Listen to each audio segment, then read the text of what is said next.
Good evening and welcome to The Journey Home. My name is Marcus Grodi, your host for this program. I have a very special guest tonight, and her timing on the program was specifically planned because we're looking forward to the release of an exciting movie this fall, we hope. And well, it will be released. Yeah. What we're hoping for is more places and opportunities. So we wanted to make sure that we scheduled Patti Defilippis' visit with us on the journey home in plenty of time to get the message out about St. Therese.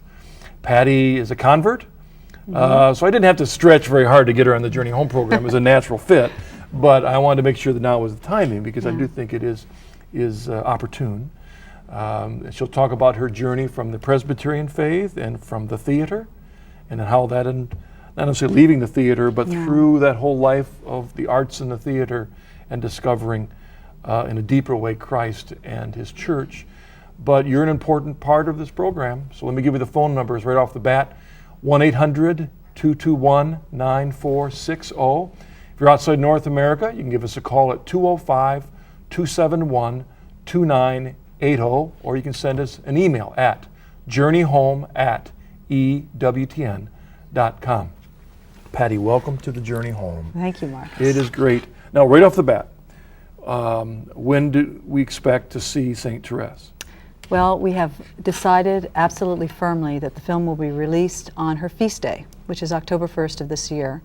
And the question is, where is it going to be released? That is dependent at this point on the will of the people, because we're taking, right now we're doing a lot of publicity, and we're soliciting names and addresses on our website so that we can find out where the greatest interest in St. Therese is, so that we will decide which city. There's about 11 cities right now that are in the running for the premiere of the film.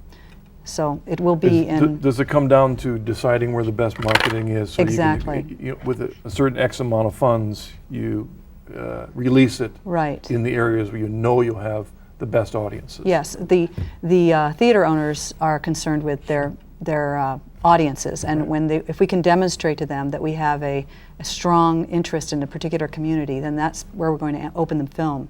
And the way people can register to show their support and to show that they want to have the film come to their area is by visiting our website, which is www.theresemovie.com, and registering there. It'll be on the screen yes. a number of times.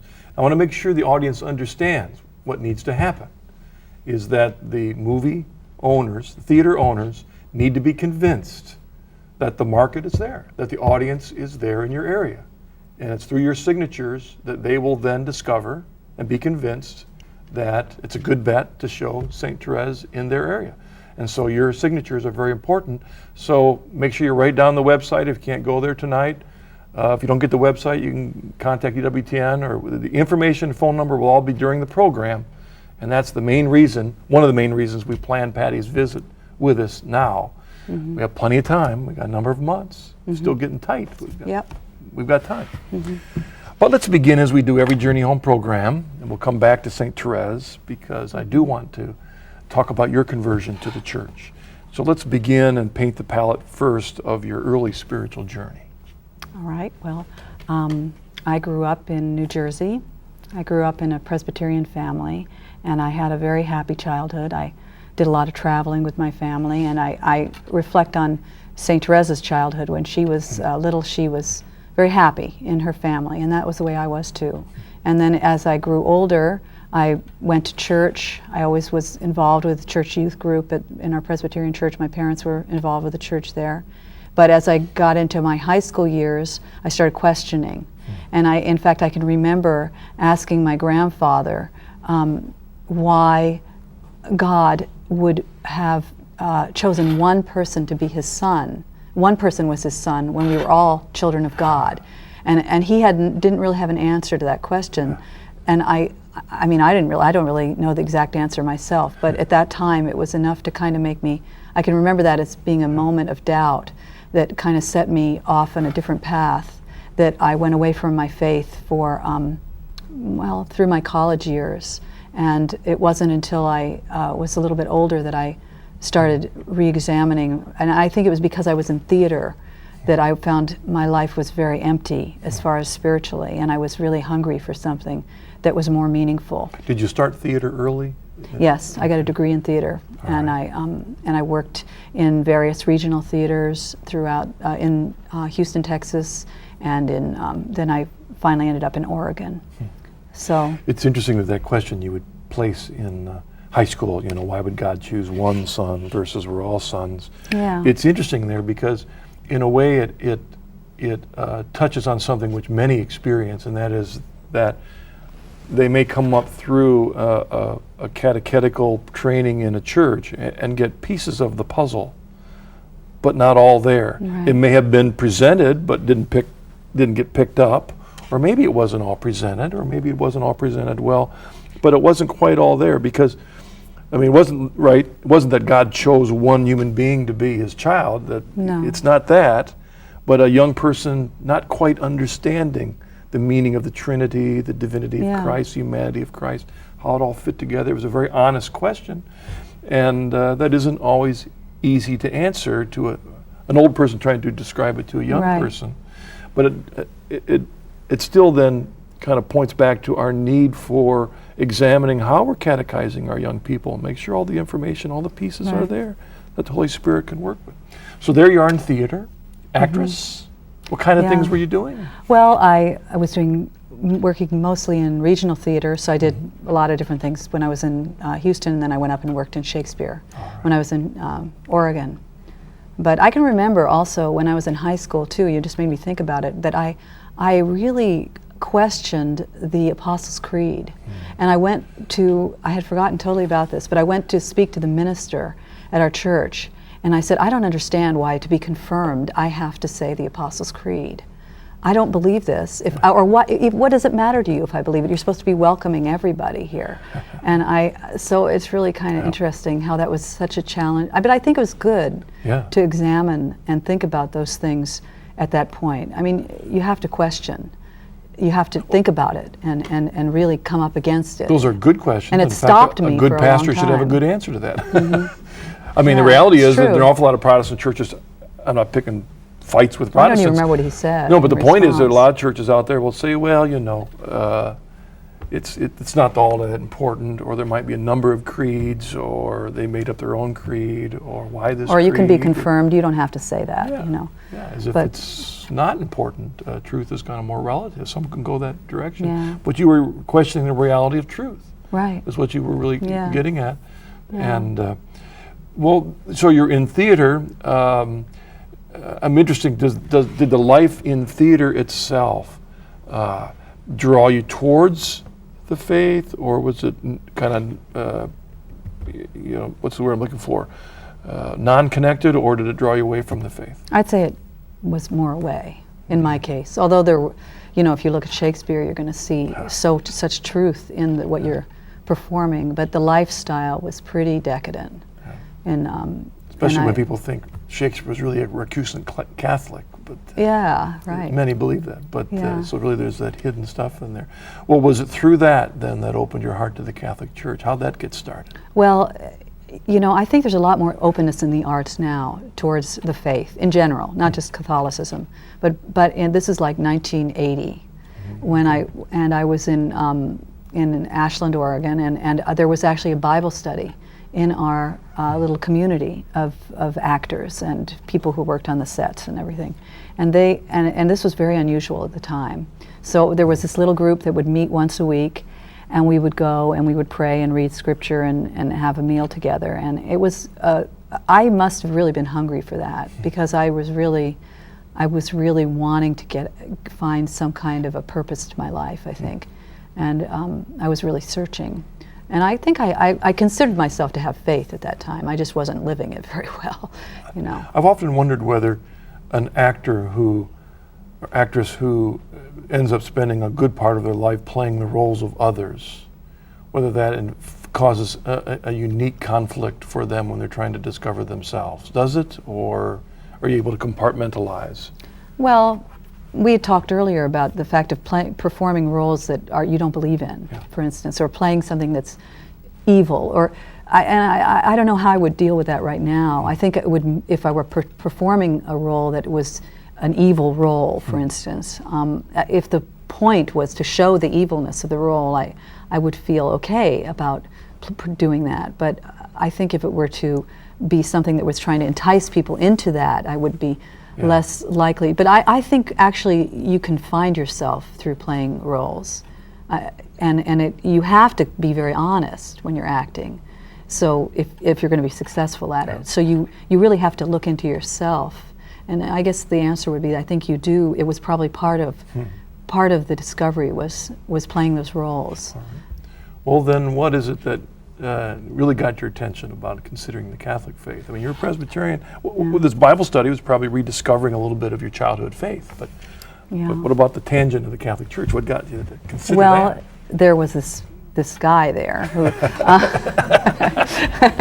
and he was pretty remarkable because everybody else was going out to the bar after the show at night, and he would get on his little bike and he would ride off home every night. He didn't have a car or anything, and you can imagine who I'm talking about. So he was an actor. My husband, who ended up being my husband, Leonardo Defilippis, was an actor there, and I was really fascinated by him because not so much attracted to him, but just more, I was really amazed that there was somebody who could get up in the morning and go to Mass every day, something that could get somebody to change and do something disciplined in the midst of a sort of a decadent dissipation, sort of a lifestyle. And so he was in this Bible study, and he invited me to go to Mass with him one day in the morning, and we were friends, and so I went with him to Mass, and that was the beginning. Well, let's go on from there, because that was probably quite a different experience than your Presbyterian. And I don't think I had not had very much exposure to Catholicism before that at all. I mean, I can remember a few little isolated occurrences, but nothing major. All right. So I went in, and it was a very immediate sort of a experience of, I was really interested in truth, and I didn't really know what that meant, but I just really was interested in truth, and I found it there. And I mean, I found it immediately. I didn't know anything about the Catholic faith. I didn't know anything about the Eucharist, and I just walked in and I thought, this is where Jesus is, and I felt that I was called. It was an immediate decision that I just said, this is it. You and I talked over dinner about that aspect of conversion, and sometimes it's as you were saying, even as you made this movie with St. Therese, some things are hard to put on film, hard to describe, but in that grace-filled moment. Yeah, that was one moment in my life that I can actually see where I was sitting, and I could, and when you think about these great minds that have struggled with the issues of the truth of Catholicism and gone back and forth and had trouble with certain issues, it was not that way at all for me. I didn't go through an intellectual process at the beginning. It was more afterwards that I started to understand and explore. Did you become Catholic real quickly after that? It took about a year. I went through the RCIA program. All right. Well, let's keep talking. And then I wrote a letter to my father, and I told him what I was thinking of, and he was supportive of that decision. Oh, they were? Okay, yeah, that's good. Yeah, they were very supportive, and then I went through the RCIA program and became a Catholic the next Easter. So, and it was interesting because it was during the theater season, and they don't take off for anything, not even Easter. So the Easter Vigil I had a show that night, and so I did it I became a Catholic the next morning, and Easter morning. And then I went out to breakfast, and I went back and did a show that afternoon. So, it was just not exactly where the priority was there. So. Now, you weren't married yet, right, no. at this point. Talk about that, because now you're Catholic, and so now both you and Leonardo are actors. Still in the same, what do you call it, the same guild or the same group? Yeah, we were in the same company. Same company, yeah. And now both Catholics. Well, did your marriage come quickly after that? Well, I mean, in retrospect, sure, I suppose it wasn't all that long, but it didn't seem that way to me at the time. But he got this idea, he was sort of when I first met him, he was already kind of a little bit going in a different direction and interested in doing something scriptural. But he had an opportunity to, after his second season at the company, and my first season, he went off and he started touring with his live productions on the Gospel of Luke. And so he wrote a letter to Mother Teresa and asked her what he was planning on raising money for her. And I don't know if you know, but she never allowed any solicitation for her order at all. And she just relied totally on God's grace. So he wrote to her and she said, do this beautiful gospel free for the love of God so that even the poor can enjoy it. So he had a woman who had inherited some money, and she donated a van and some lights and sound equipment, and he went on the road with that show for free. Just didn't even ask for a free will donation at churches throughout the Northwest. And I helped him. I directed that show, and we grew to be closer friends during that whole process. And I was wondering what you thought about that, because that's such a radical step for him to do something. Well, I was in a radical mood myself. Okay, I was a new convert. So Okay. I kind of went along with the whole idea, and it's been that way all our whole life. So I've had to get used to it. But anyway, so he went on the road, and I stayed another season, and that was when I became a Catholic. And then I started touring with him, and we were talking always about marriage. But he was thinking about the priesthood. And I knew immediately that I wanted to marry him. So, and he was more, it wasn't so much he didn't want to marry me, he just didn't know whether he wanted to get married, period. So I didn't take it all that personally. But then anyway, so he went, and we kept having this big discussion about it. And then eventually I just said, well, I've had it. I'm just going to leave and go off and do my career, because my whole attitude was kind of, if you want, I'm willing to do this for you. I'm going to give up my whole career for you, and you can, what's wrong with you that you don't want me to make this big sacrifice for you? But I think it was put a lot of pressure on him, And so anyway, so I went off and I worked at a Shakespeare festival down in Fort Worth, Texas, and then he was up working on putting a new show together on St. Francis. And then then during that same period of time, I also went and visited a monastery down in Texas, and I was crying to this Carmelite nun. I'd never been in a Carmelite monastery before. I was just a new convert, and I was crying about, I don't know what I'm supposed to do with my life in this, terrible situation with this relationship, and maybe I should be a nun. And she was just kind of rolling her eyes at me, but she was very sweet and said, well, that's not really a good that's not really a vocation, the unhappy in love, So anyway, but I know she prayed for me, because I went off and I auditioned at theaters all through the Midwest. And then finally I went on a vacation with my mother down in Mexico, and I had, that's when I think I had a really a grace-filled, true, deep adult conversion, was down there, where I suddenly saw that I really wanted to go to heaven, and that this was the way I was going to go, was to be with Leonardo. So I came back up to Oregon. And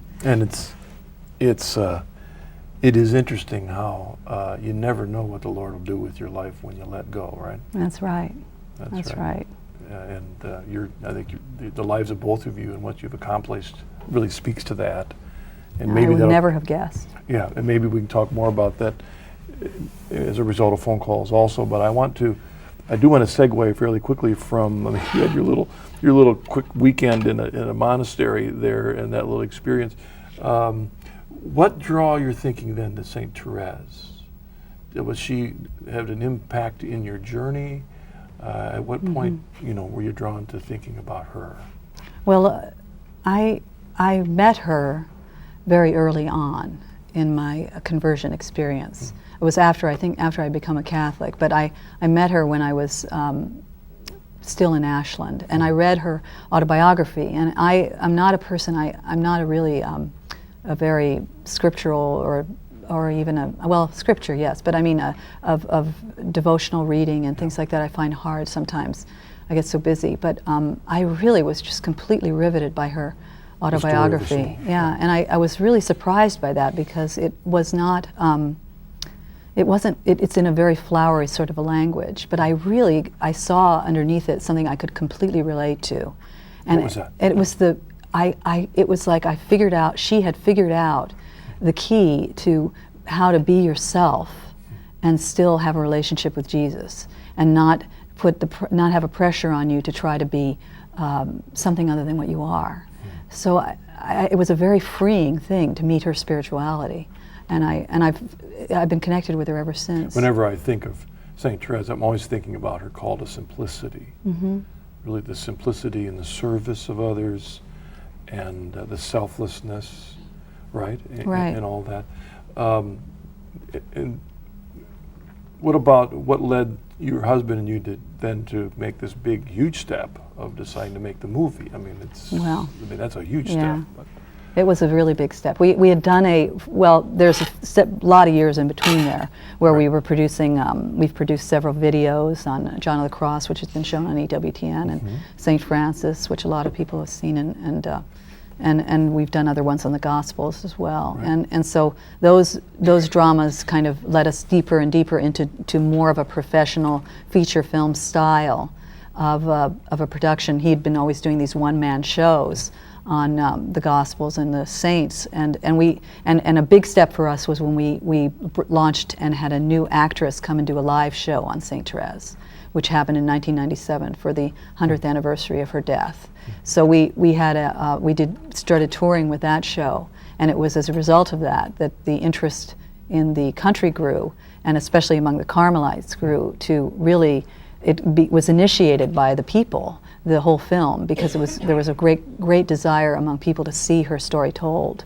So, we kind of got into it. It was more than we realized we were getting into when we got into it, but it ended up becoming the natural step to make as far as a professional quality. It's quite a beautiful film. And you yourself have played some of the roles, right? Yes. Teresa of Avila, you played that and that, of course. In the John midst of of the this, you Cross. had a family in the process, right? Yeah. So. Which is something else I think we might want to talk about later, and that is how even becoming Catholic has touched your own understanding of marriage life and family, and maybe we'll do that in the second half, because what I'd like to do now is we're going to show the trailer. Tell a little bit about the trailer they're going to see in just a second. Okay.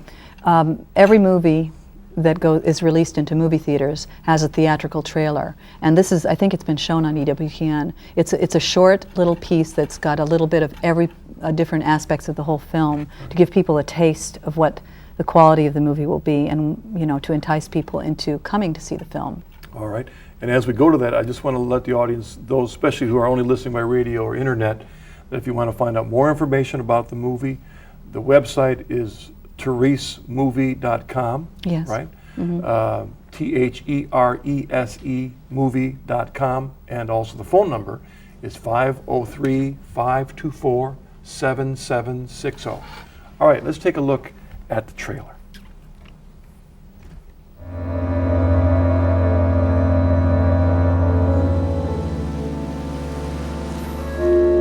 The day of Mama's death, I didn't cry, and I didn't speak to anyone about my feelings. Papa! What's wrong, Therese?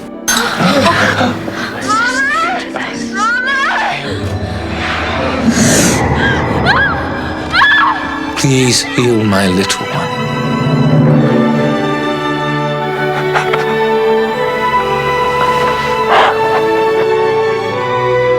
I have to fly away.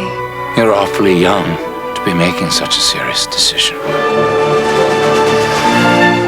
Holy Father, if you say yes, everyone will agree. Mademoiselle Martin, that is quite enough.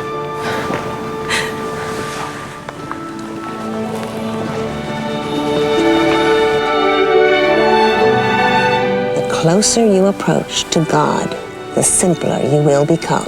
Hard, like this.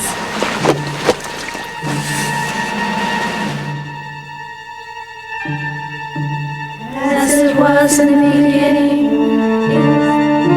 Every time I look at you, I see you smile. Yes.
Welcome back. Our guest tonight is Patti Defilippis, and thank you very much for that trailer.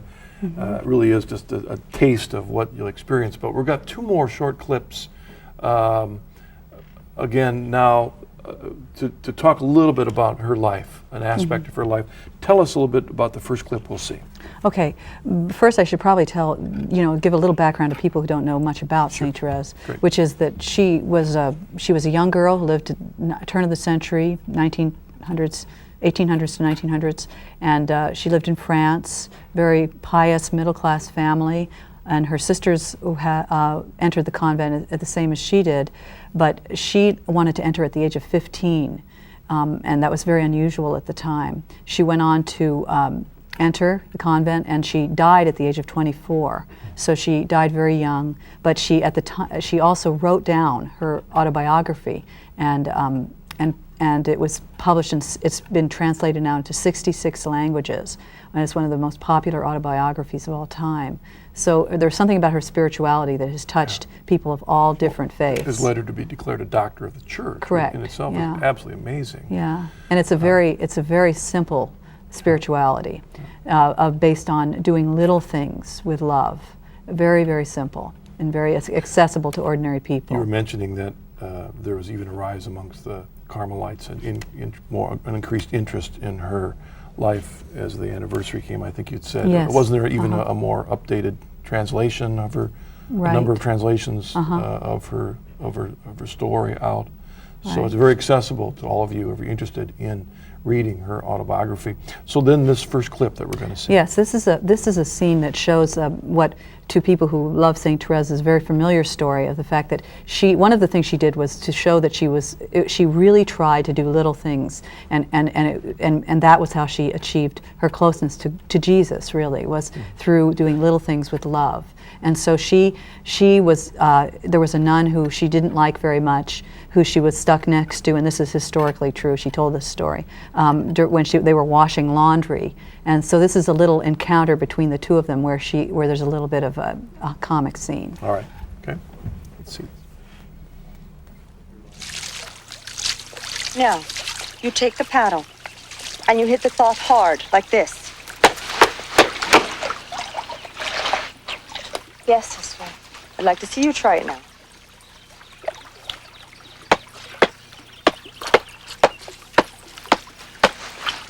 No. Hard, like this.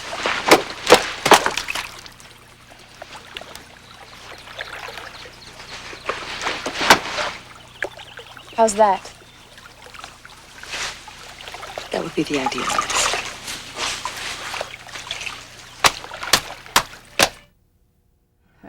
Was that writer's license, or was that a part of the original story? Well, there was writer's license, but still, it captured, I think, the sense of the moment there. Now lead us into the second clip, because it's connected then Yeah. farther down the journey, right? Yeah, there was a nun in the convent, the monastery with St. Therese, who she really just drove her nuts, and that's played by that same woman who was in that clip there, and she is coming up to St. Therese, and this is a moment where we see St. Therese overcome her, just really love this person, and in a very simple way. All right. Okay. Sister Therese, there you are. I've been looking all over for you. Sister, it's so good to see you. Could you help me lift this? Sister Vincent needs these in the kitchen.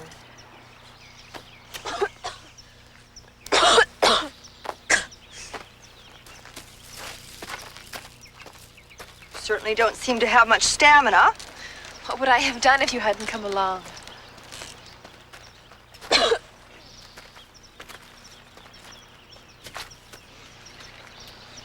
Would you tell me, Sister Therese, what attracts you so much towards me?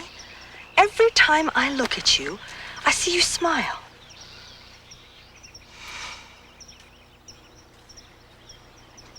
I'm smiling because I'm happy to see you.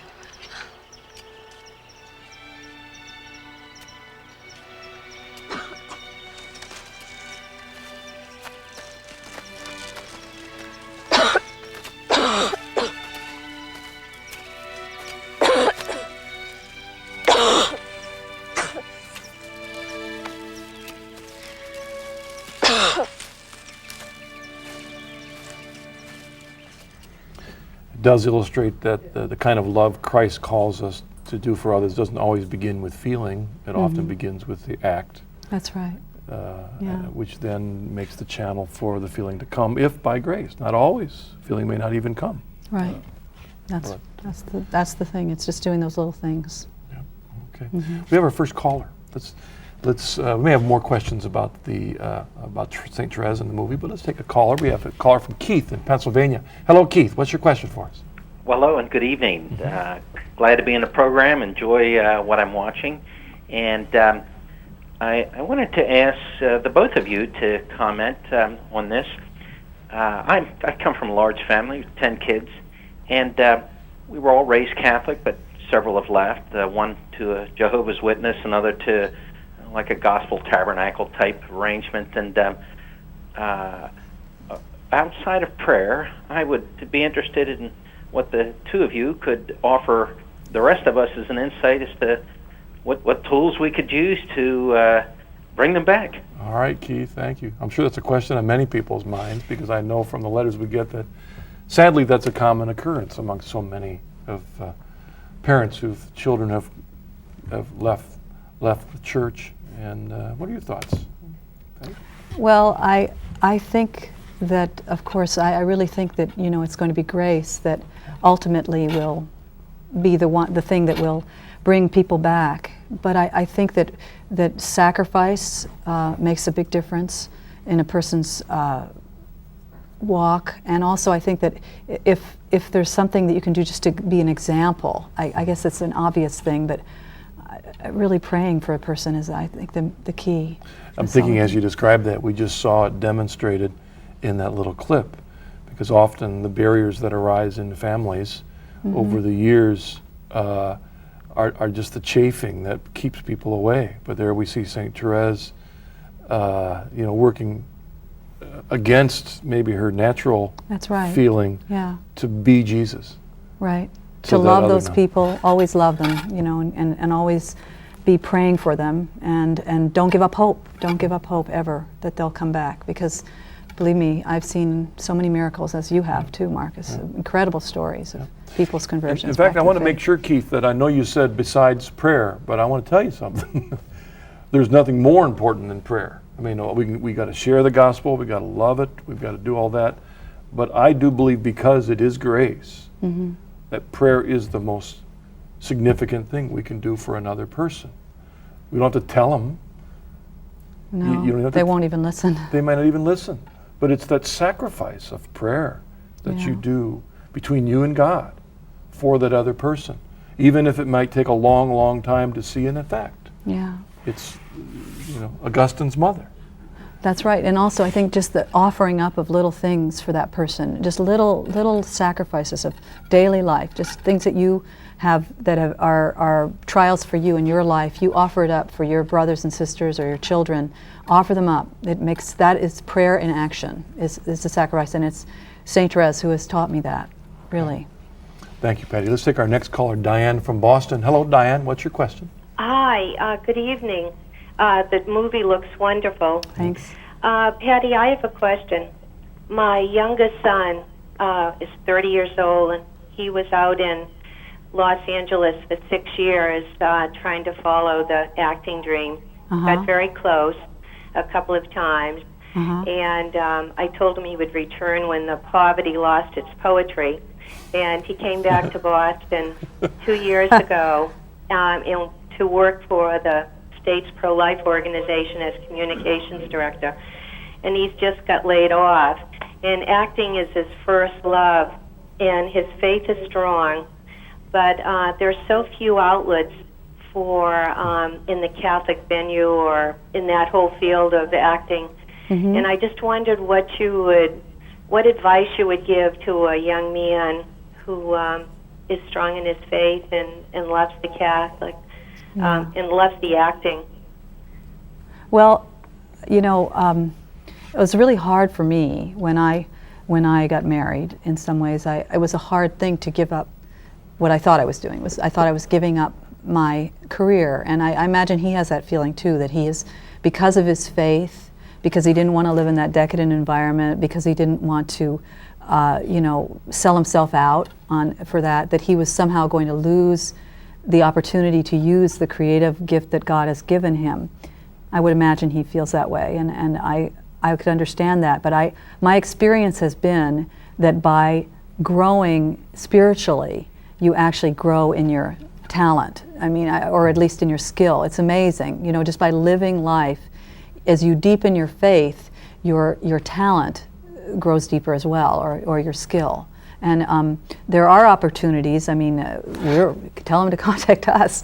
And but also, I think that he has to really pray about it, because he has to do the will of God with his life. That's the most important thing. And if he surrenders to that, then God will open the doors and use what he's given him for his greater glory. That's really what's important.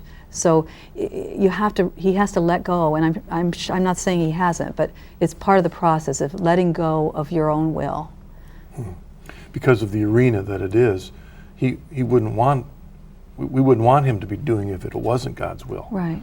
So you should only want to do it if it is God's will. So it's trusting and taking a step. And there are other opportunities for him to act on the side if he's working, but really offering it up in a sacrifice to God, and let's see if God opens some doors.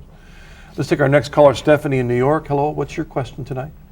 Hi, good afternoon. Good evening here. The question I have to ask was, you said when you was in high school, you asked a lot of questions that people could not necessarily provide you with the right answers, particularly the Apostles' Creed, which when I came back to the faith, I realized that the Apostles' Creed is so essential in understanding what is so important.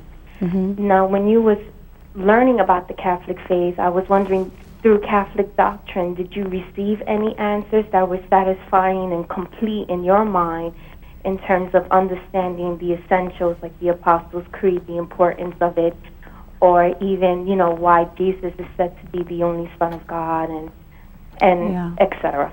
Great, Stephanie. Great question. Yeah, that's really a good question.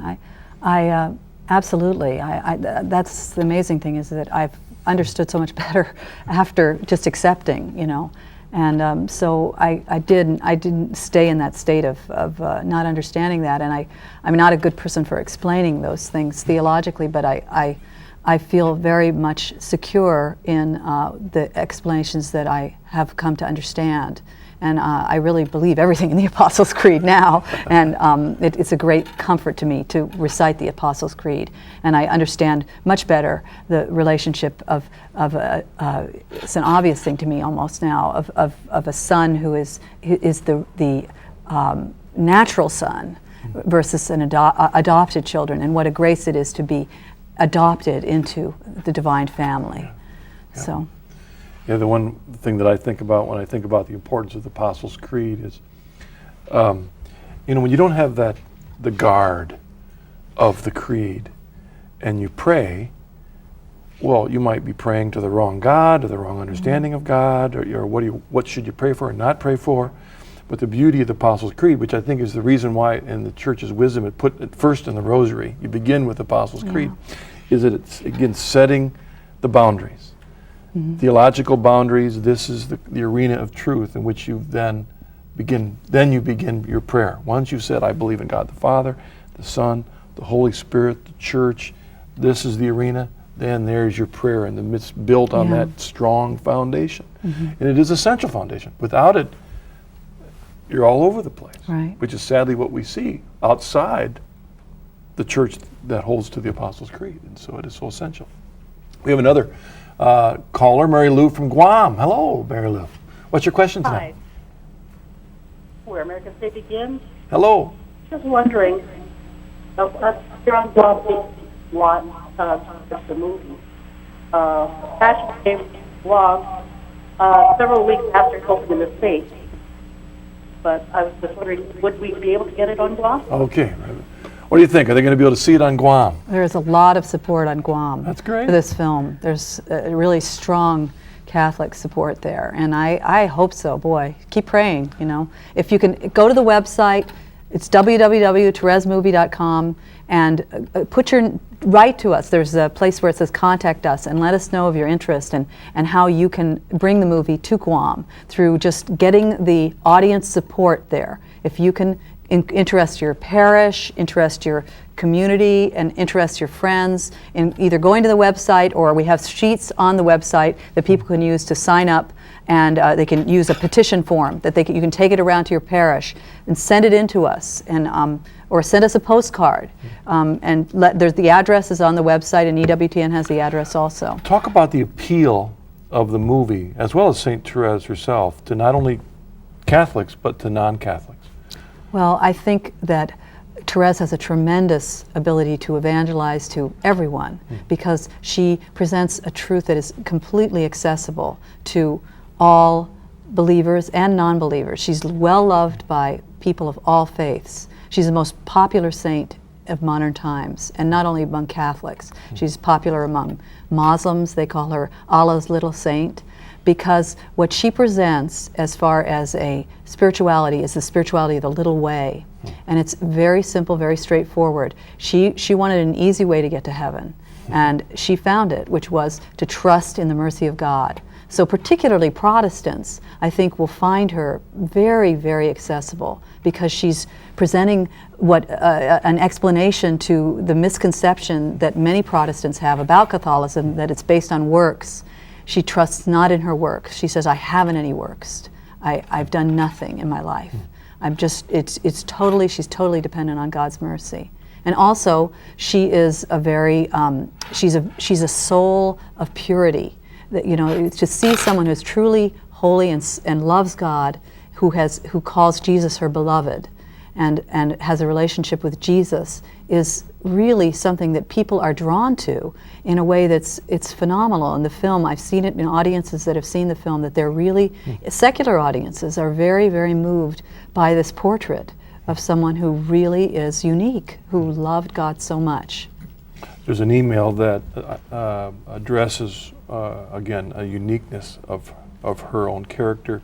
This email comes from Debbie in New Jersey, and she asked, Patti, didn't Therese have to take care of an older nun who didn't like her? Yeah, and that's in the film also. How did she do that, and how can we do that today? Well, there's a story that she tells about how she was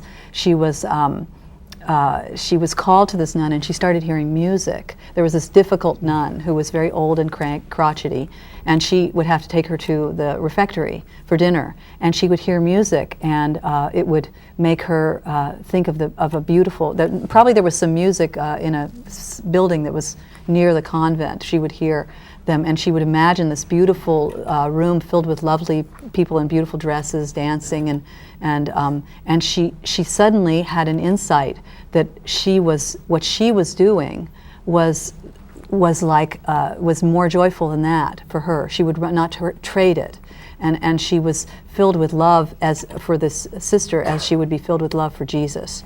And so in this film we have her, she's dancing through the halls with this nun who's quite confused by her behavior.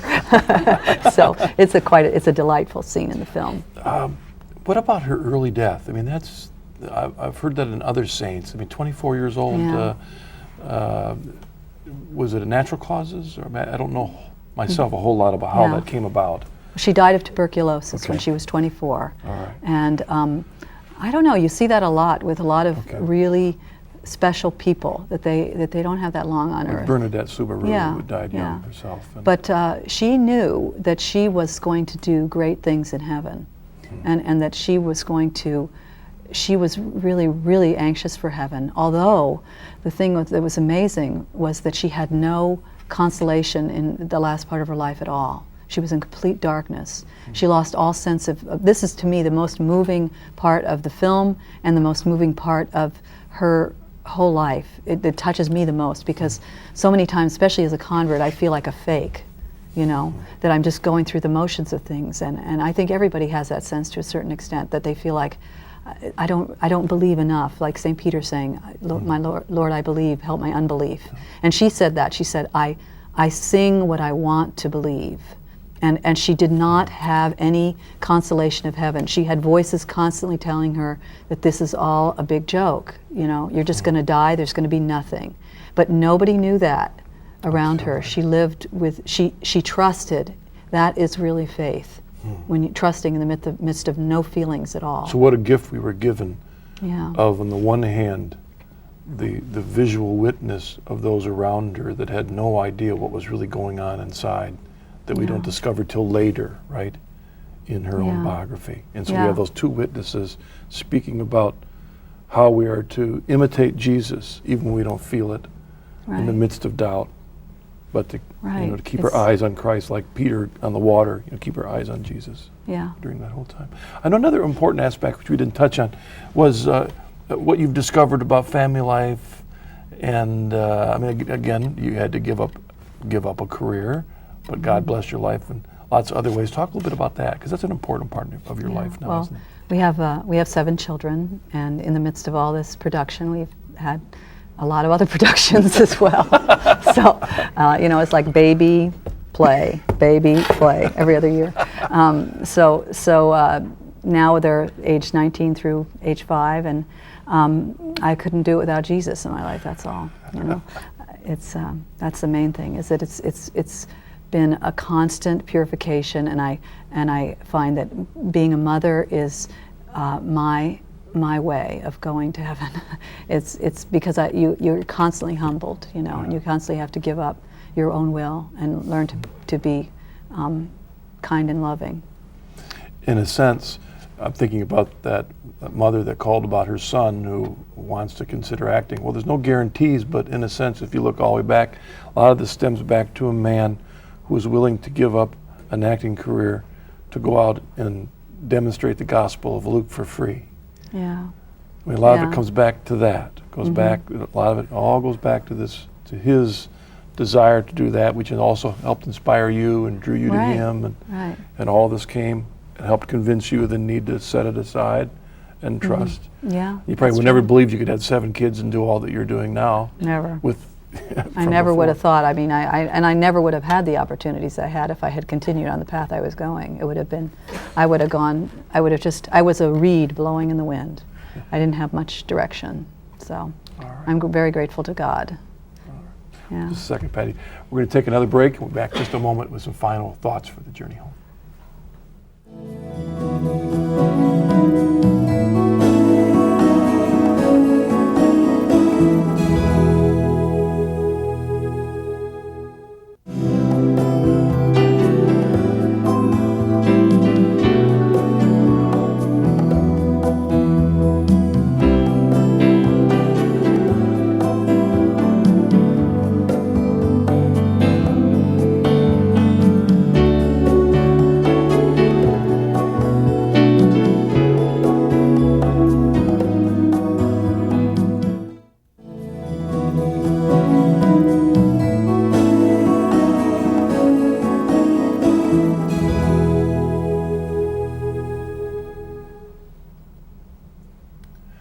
Thank you for coming back. Patti, how about in closing, talk to us about how becoming a Catholic has strengthened your faith in Christ?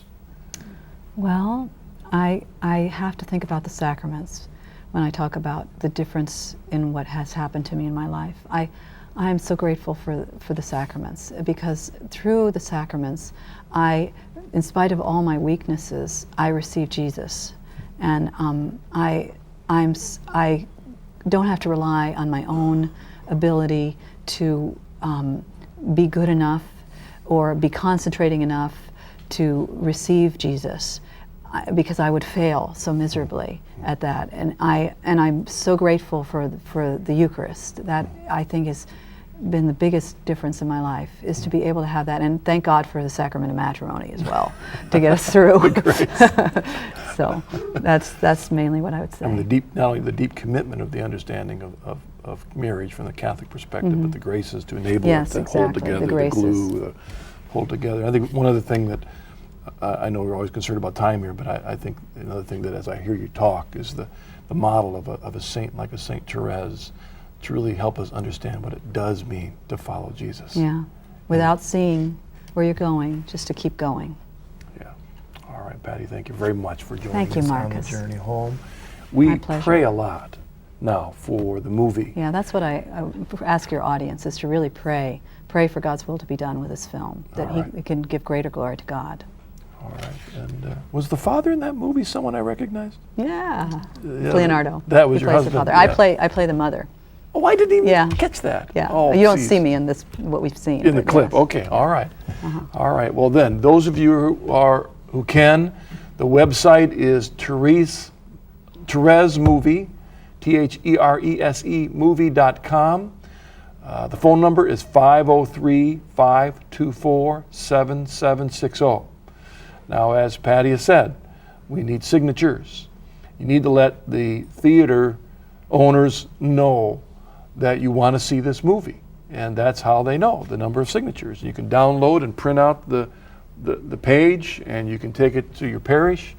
And the other thing that I wanted to make sure you got across is that this isn't a movie just for Catholics. No. That there's a message here about surrender to Jesus, about following Christ, about obedience, about humility, and about winning over difficult people the way Christ would call us to do. That's what Therese is known for, in the simple way, the little way. Is it called the little way? The Simple little way, yeah. I mean, you mentioned she wanted to find an easy way to heaven. Well, it's not like she just wanted to find the quick back door, but it was, what is the real way to heaven? What is the real way? Because it gets encrusted with all these other things. But we sometimes fail to see that in the midst of all these other things is this little way, which is surrender. It is surrender. And as she did, had to accept that suffering. Thank you for joining us on the journey home. It's always a pleasure to be with you. Until I see you again, God bless.